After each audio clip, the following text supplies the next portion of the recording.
The grand ballroom of the Sterling estate in Oak Cliff, Rhode Island, hummed with the electric energy of 100 murmured conversations and the bright, sweeping melodies of a string quartet.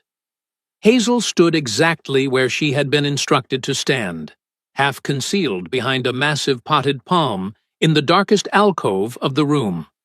Her mother had laid down the rule years ago with chilling clarity, dictating that Hazel was to remain unseen so that her sister might shine without distraction. From this shadowed vantage point, Hazel had an unobstructed view of Vivian, who was holding court beneath the glittering crystal chandelier, a vision in shimmering rose silk. Vivian was the undisputed sun of their social universe, an irresistible force of charm and beauty, while Hazel was merely the dark, the quiet space required for the sun to appear more radiant. Hazel smoothed the fabric of her own gown, a muted charcoal gray chosen specifically by her mother to blend seamlessly into the paneled wooden walls of the corners she inhabited.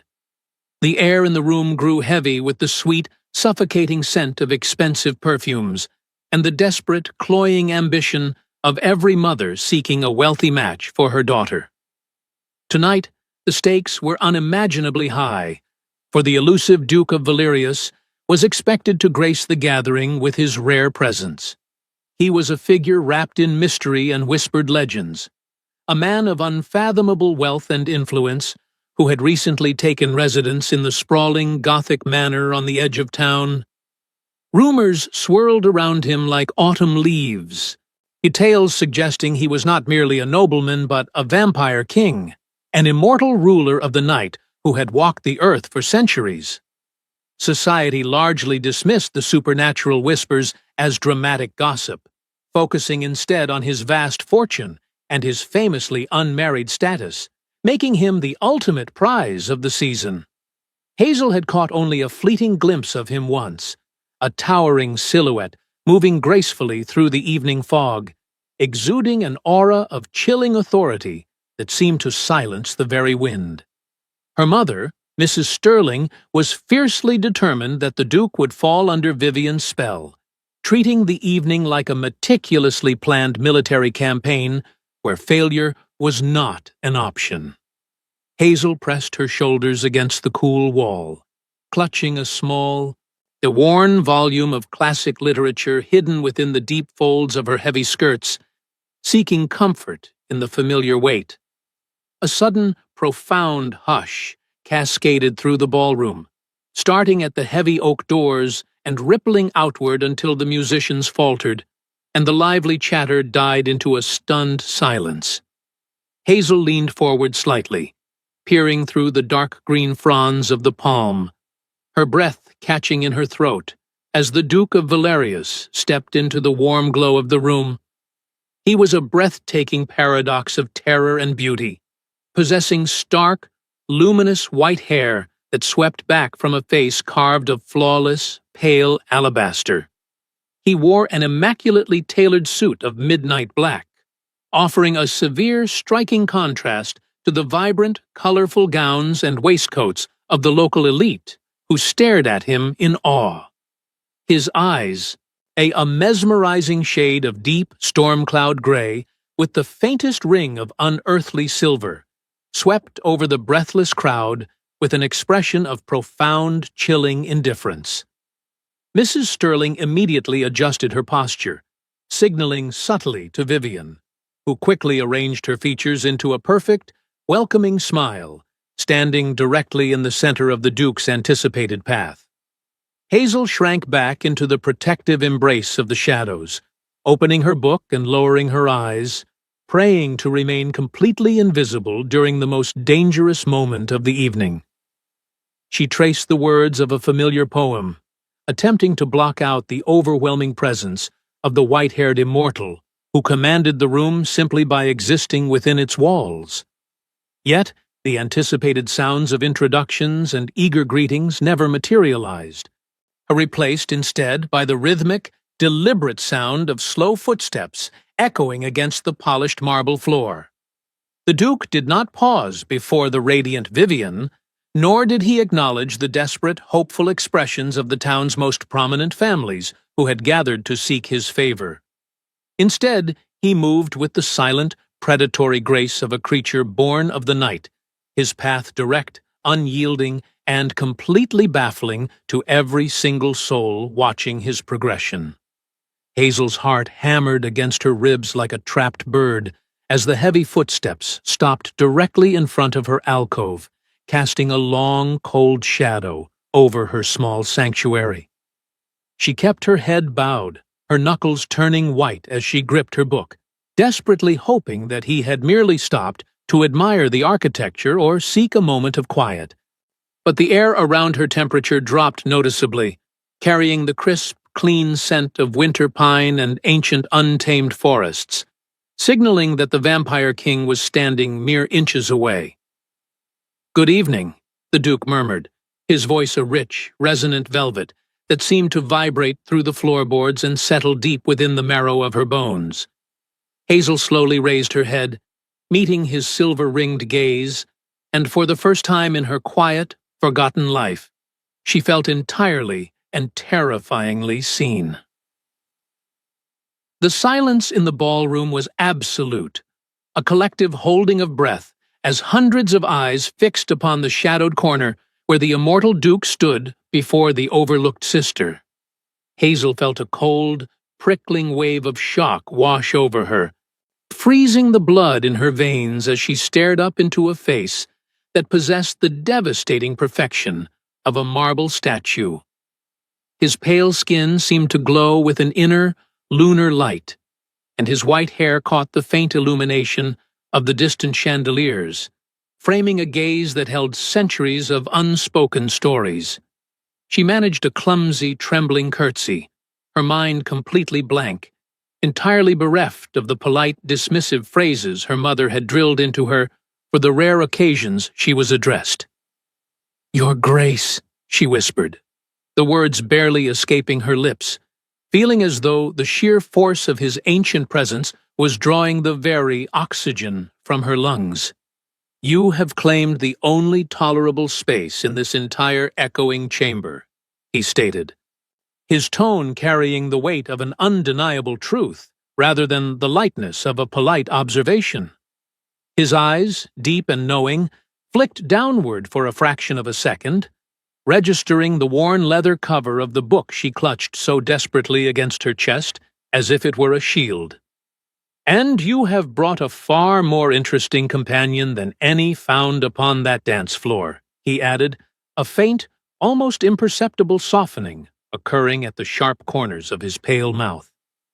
Hazel could feel the searing heat of her mother's silent fury radiating from the center of the room, a tangible force pressing against her, urging her to deflect and disappear. "I find peace in the quiet, Your Grace," she stammered softly, her voice trembling like a fragile leaf caught in a sudden icy gust of winter wind. He tilted his head slightly, studying her with an intensity that made her feel as though he could hear the frantic, rapid beating of her human heart echoing in the stillness. "As do I," he murmured, taking a deliberate half-step closer, effortlessly shielding her from the invasive, judging stares of the room with the broad, dark expanse of his shoulders. Time seemed to stretch and distort around them, forming a strange, isolated pocket of reality where the music and the glittering lights faded into a distant, irrelevant blur. The Vampire King did not ask her to dance, nor did he offer hollow compliments regarding her appearance. He simply stood with her, sharing the profound, unbroken sanctuary of the shadows. "May I have the honor of knowing your name?" he asked quietly, the polite request sounding more like a royal command issued to the very depths of her soul. "Oh, Hazel," she breathed, completely forgetting her mother's strict instruction to always introduce herself using her family name, to immediately pivot the conversation toward her beautiful, eligible sister. "Hazel," he repeated, rolling the syllables over his tongue as if tasting a rare, long-forgotten vintage, his dark eyes locking onto hers with a possessive, magnetic pull.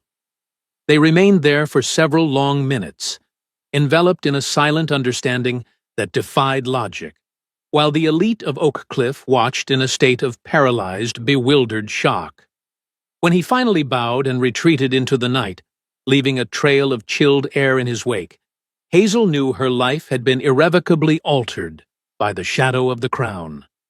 The carriage ride back to the Sterling mansion was an agonizing ordeal of suffocating silence, and the air thick with an unspoken rage that threatened to crack the polished wooden walls. Vivienne sat opposite Hazel, her brow furrowed in genuine confusion, unable to comprehend why the most powerful man in existence had bypassed her golden light for a creature of dust. As soon as the heavy front doors closed behind them, Mrs. Sterling turned on Hazel, her face pale with a furious, trembling indignation that shattered the quiet of the grand foyer. "Explain your actions this instant, Hazel," her mother hissed, her voice sharp as broken glass. "You were told to remain unseen, yet you deliberately ensnared the attention of the Duke." Hazel looked down at her simple gray shoes, the familiar crushing weight of insignificance settling back over her shoulders, though a tiny rebellious spark now burned quietly in her chest. "See, I did nothing to ensnare him, Mother," Hazel replied, her voice surprisingly steady despite the tremor in her hands. "I was standing exactly where I was commanded to stand." Mrs. Sterling paced the floor, her silk gown rustling aggressively against the marble tiles, her mind desperately trying to rationalize the bizarre, humiliating failure of her grand, strategic design. It was an anomaly, a momentary lapse of judgment from a man unaccustomed to our customs, her mother declared finally, pointing a trembling, accusatory finger at Hazel's lowered head. "At the upcoming string quartet recital on Thursday, you will sit in the farthest row of the balcony, completely hidden from the main floor. You will not risk our family's future again." Hazel simply nodded, accepting the decree with practiced obedience, though her mind was consumed by the lingering phantom scent of winter pine and the haunting silver of the Duke's eyes.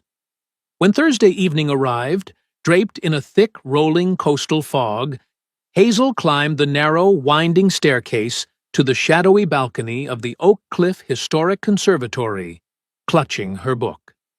True to her mother's harsh command, she found a seat behind a massive stone pillar, ensuring that no one seated in the plush velvet chairs below could possibly catch sight of her. The melancholic notes of a cello swelled into the dimly lit space, wrapping around her in a blanket of sorrowful beauty, allowing her to momentarily escape the rigid constraints of her existence.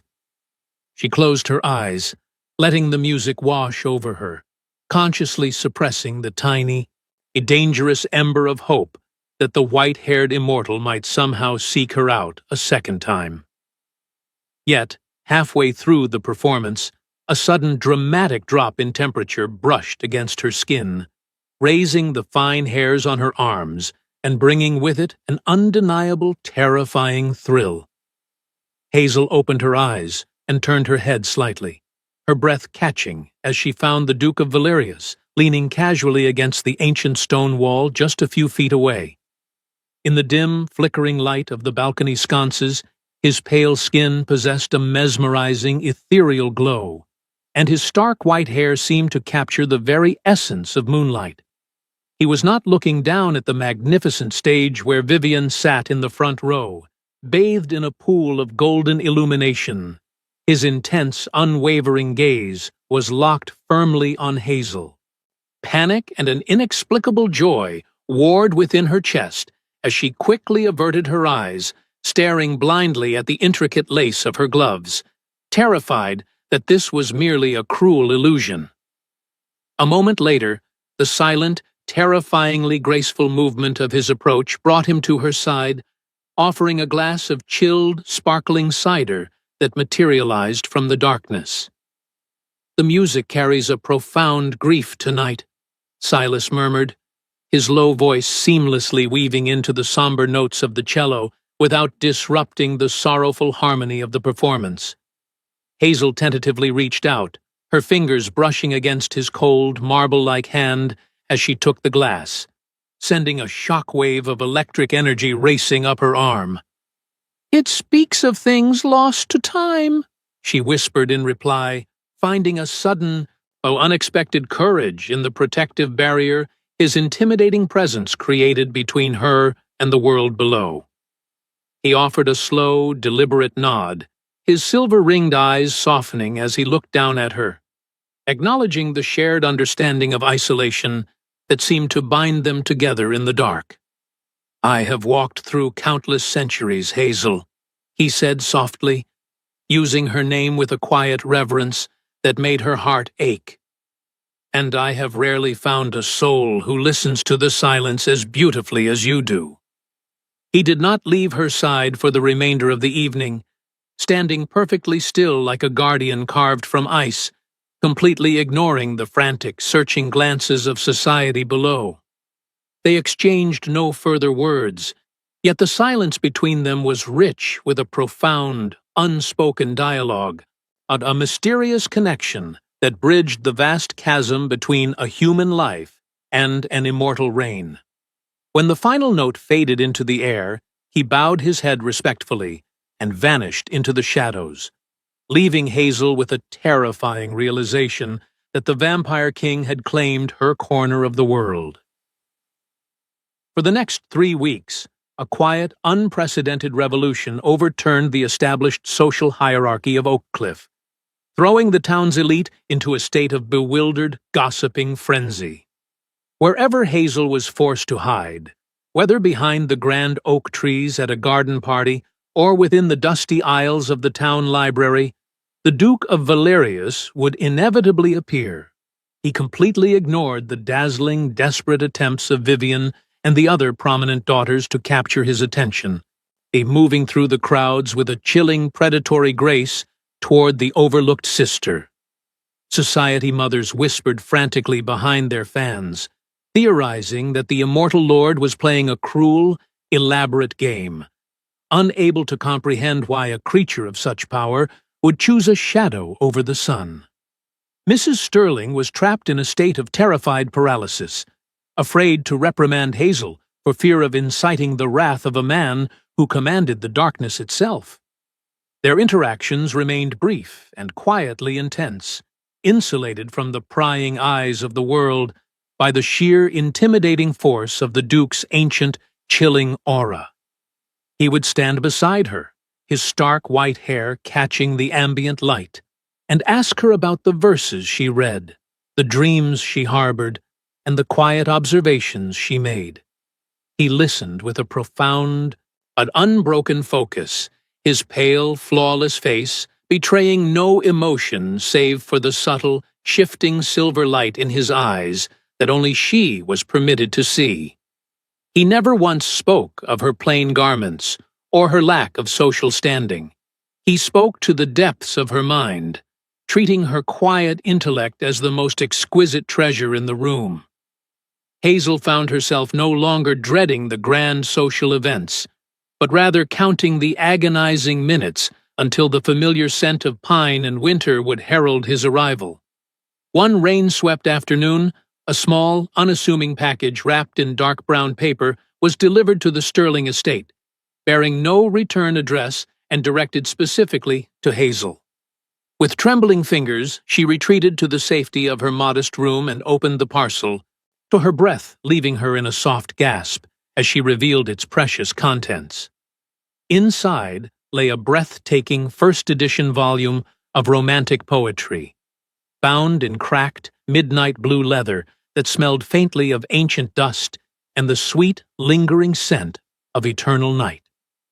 There was no card, no grand declaration of affection, but the intricate gold lettering on the spine confirmed that the Vampire King had remembered a passing comment she had made days ago.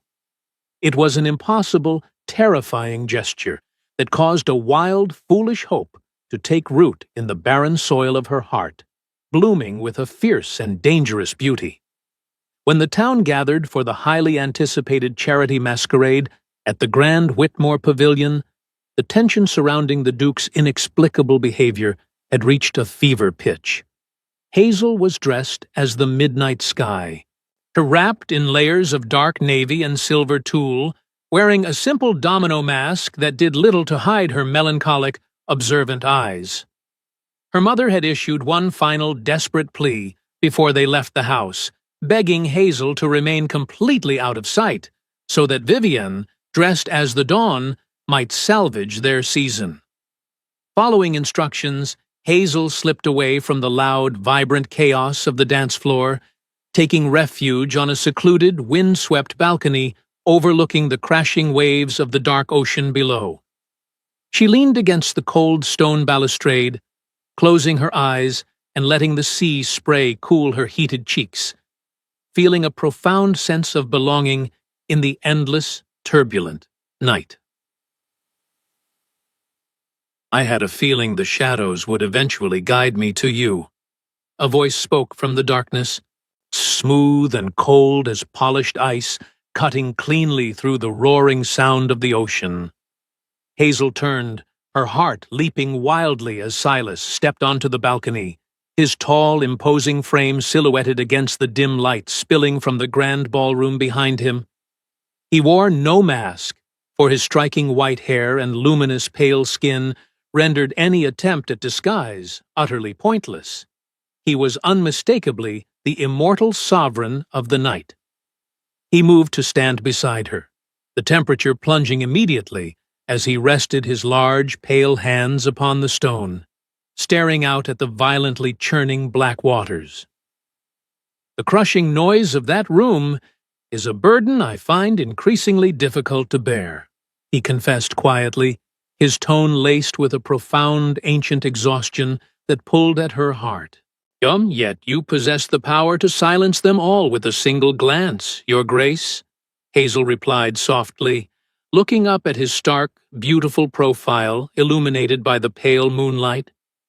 Silas turned his head slowly, his deep gray eyes locking onto hers, the silver rings within his irises flaring with a sudden, intense heat that belied his cold exterior. Power is a lonely, hollow crown, Hazel, he murmured, taking a deliberate step closer, closing the distance between them until she could feel the chilling radiation of his immortal form. I have existed in a state of perpetual, freezing darkness for more centuries than you can fathom, surrounded by a world that sees only a monster or a mountain of gold. But when I stand beside you, the centuries fall away, and the terrible cold within my chest is replaced by a strange, a forgotten warmth that I never thought to feel again. Before Hazel could process the overwhelming weight of his words, the balcony doors burst open, and Mr. Thorne, a cruel, arrogant man who had long pursued Vivian, stumbled outside. He carried the heavy stench of strong liquor and bitter resentment, his eyes narrowing maliciously as he spotted Hazel standing in the secluded darkness with the town's greatest prize. "Well, isn't this a pathetic sight?" Thorne sneered, his voice loud and grating. "The great Duke, hiding in the dark, wasting his time with the drab, voiceless little mouse of the Sterling house. Tell me, Your Grace, does she even know how to string a sentence together? Or do you simply enjoy the company of things that fade into the background?" A hot wave of deep humiliation crashed over Hazel, the old, ingrained instinct to shrink and disappear seizing her mind as the harsh reality of her status was brutally weaponized against her. But Silas did not merely speak. He unleashed the full, terrifying weight of his immortal nature, stepping smoothly in front of Hazel to form an impenetrable, lethal barrier of pale grace.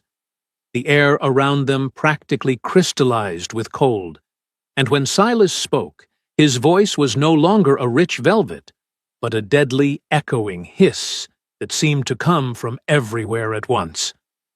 "You have precisely 3 seconds to remove yourself from my sight, Mr. Thorne," the Vampire King commanded, his eyes flashing a brief, terrifying crimson before settling back to stormy gray. If you ever speak of her in such a manner again, I will ensure that your family name is erased from the ledgers of this town. See, and your life will become a monument to endless suffering." The arrogant man turned a sickly shade of white, all bravado evaporating beneath the crushing, inhuman pressure of the Duke's aura, and he fled the balcony in blind, desperate terror. The silence that reclaimed the balcony was thick and absolute, broken only by the rhythmic crashing of the waves and the harsh, ragged sound of Hazel's trembling breath. She wrapped her arms around her waist, trying to steady the violent shaking of her frame, overwhelmed by the sudden, terrifying display of power that had been wielded entirely for her protection. Silas turned back to face her, the lethal, freezing edge of his presence instantly melting away, replaced by an expression of raw, agonizing vulnerability that made him look suddenly human. "Forgive me," he whispered, stepping closer but keeping his cold hands carefully at his sides. "I did not mean to frighten you with the shadows that reside within me."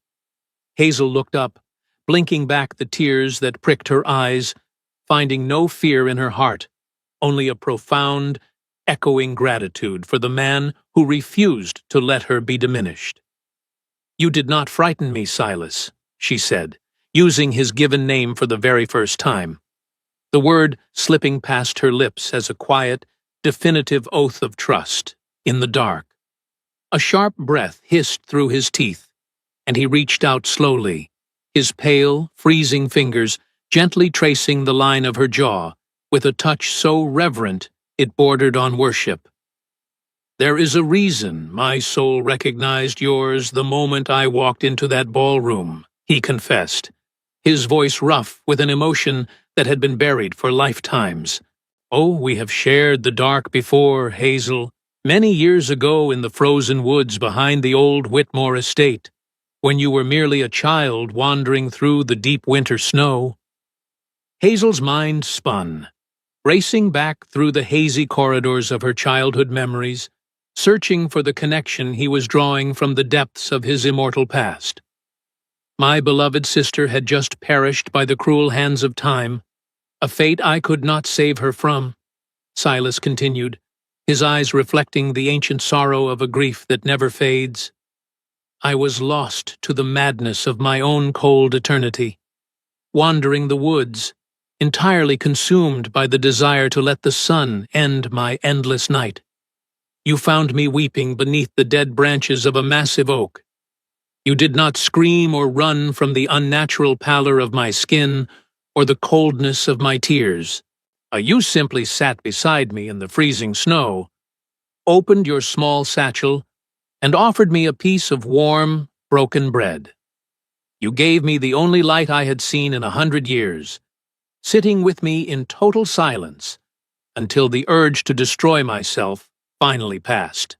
The memory bloomed suddenly in Hazel's mind, a vivid picture of a towering, sad stranger in the snow, a shared crust of bread, and a profound, wordless sorrow she had sought to comfort. She had locked the memory away, believing it to be a strange, childhood dream, never imagining that the heartbroken creature in the woods was the immortal king who now held her gaze. I remembered your name, Silas whispered, his thumb gently wiping a single tear from her cheek, his touch cooling her heated skin. It became my anchor in the endless dark, a reminder that pure, quiet grace still existed in a world defined by noise and cruelty. I watched you from the shadows as you grew, witnessing how they pushed you into the corners, and I was a coward for not stepping into the light sooner. But I can no longer endure the ages without you. I cannot exist in the cold without the warmth of your quiet soul. I am a creature of eternal night, bound to the shadows and cursed to walk the earth long after the stars burn out, Silas declared, his voice trembling with the heavy burden of his confession. He dropped to one knee upon the cold stone floor, bringing his pale, flawless face level with her waist, a king of darkness kneeling before a mortal woman in a charcoal gown. He took both of her small, warm hands in his freezing grasp, pressing them gently to his chest, right over the place where his heart beat, with an agonizing, slow rhythm. I possess nothing of true value save for a kingdom of dust and an eternity of silence, but I offer it all to you, Hazel, without condition and without end. Will you do me the profound, unimaginable honor of becoming my wife, of sharing my eternal night, and allowing me to spend the remainder of my existence ensuring you are never overlooked again? The words hung in the salty ocean air, ringing with a fierce, absolute truth that shattered the fragile, invisible walls Hazel had built around her heart over a lifetime of neglect. He was not proposing an arrangement of convenience or a strategic alliance. The Vampire King was offering her his soul, stripping away his terrifying power to reveal the lonely, devoted man underneath. She looked down at him, seeing the desperate hope burning in his silver eyes, realizing that her quiet, forgotten existence had been the very thing keeping this ancient, powerful being tethered to the world. The tears fell freely now, warm and fast, washing away years of ingrained insecurity and the painful belief that she was destined to be a mere footnote in the lives of others. "Yes," she whispered, the single syllable cutting through the darkness like a beacon of pure light.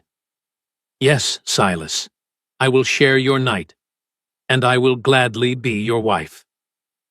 The tension that had held his broad shoulders rigid instantly vanished, replaced by a shuddering sigh of relief that seemed to carry the weight of 1,000 lonely years. He stood smoothly, wrapping his strong, cold arms around her and pulling her flush against his chest, unburying his face in the dark silk of her hair, as if breathing her in for the first time. The embrace was freezing, yet it ignited a fire deep within Hazel's soul, a searing, permanent warmth that no human fire could ever replicate, forging a bond that transcended the laws of nature. When they finally broke apart, Silas lifted her hand to his pale lips, pressing a kiss against her knuckles that sealed their fate, and promised a love that would outlast the very stones beneath their feet. They remained on the balcony as the masquerade raged on inside, completely detached from the superficial worries of society, finding an entire, perfect universe within the quiet space they now shared. The scandal that erupted the following day would tear through Oak Cliff like a hurricane, leaving Mrs. Sterling breathless with shock, and Vivian gracefully relieved to marry a kind, ordinary man of her choosing. But Hazel and Silas would pay no mind to the whispers, retreating to the grand, shadowy halls of the Whitmore Manor, where the immortal king finally brought his queen home.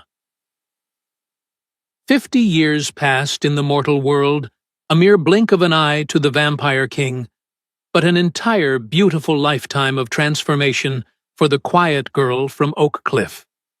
Through a dark, ancient rite, bound by deep love, Hazel had joined Silas in his eternal night, trading the fleeting warmth of the sun for a breathtaking eternity lit by the moon.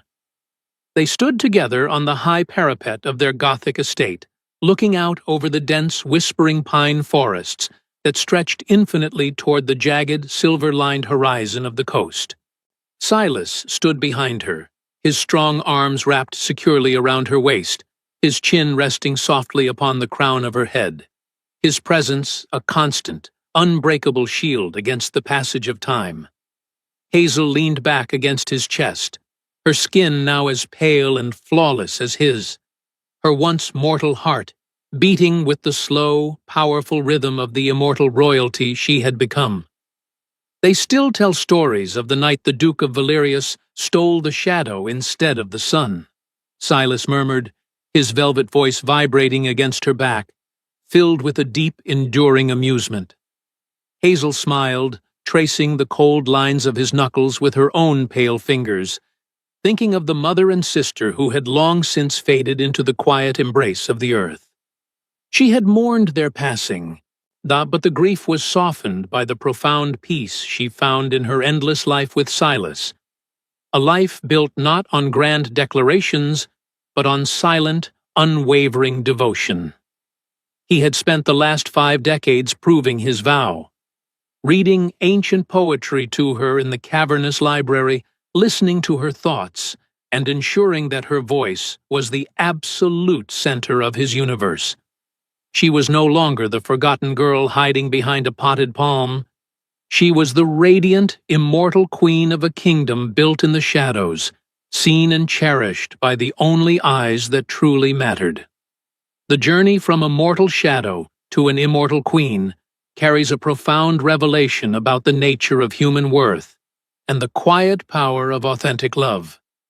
Often, the world demands that we shine brightly, insisting that value is strictly measured by how loudly we can broadcast our presence, or how easily we can capture the fleeting attention of the masses. We are taught to fear the quiet corners, to view invisibility as a failure, and to believe that those who do not stand in the center of the room are somehow lacking in substance or grace. Yet, true visibility is never achieved through desperate performance or the hollow validation of a crowd. It is found in the deep, unwavering gaze of a soul who takes the time to truly look. Love, in its purest and most healing form, does not require a grand stage. It requires a willingness to step into the quiet spaces and recognize the beautiful, complex universe that resides within a silent heart. When we stop trying to outshine others and instead embrace the quiet authenticity of our own existence, and we create the opportunity for profound, genuine connection. The greatest triumph is not forcing the world to look at you, but being entirely, flawlessly understood by the one person who recognizes that your shadow is far more magnificent than any artificial light. We must learn to cherish our own quiet depths, understanding that the right heart will always bypass the noisy, glittering surface to find the precious, enduring treasure hidden in the dark.